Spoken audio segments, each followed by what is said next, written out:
How to fix keeps crashing in Moto G Stylus. First of all, restart device. Swipe down, open quick setting menu, click on power off icon and click on restart. After click on restart, restart your device. Now go back. After that, updates app. Open Play Store. Now in Play Store, click on your profile icon. Scroll down, click on manage apps and device. Click on updates available. Now here you will see update app. Select app that you want to update. After selecting app, click on update. After click on update, selected app will be updated from your phone. And if you want to update all app, then click on update all. After click on update all app will be updated from your phone. Now go back.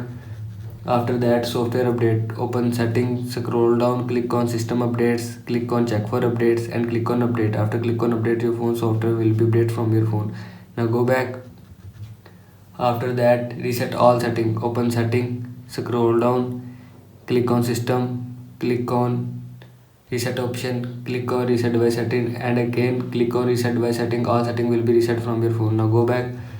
After that, factory reset. Open setting, scroll down, click on system, again click on reset option, click on erase all data factory reset and click on erase all data. After click on erase all data, music, photo, video will be erased or delete from your phone. This is how you can fix keeps crashing in Moto G Stylus. I hope so you like this video and thanks for watching this video.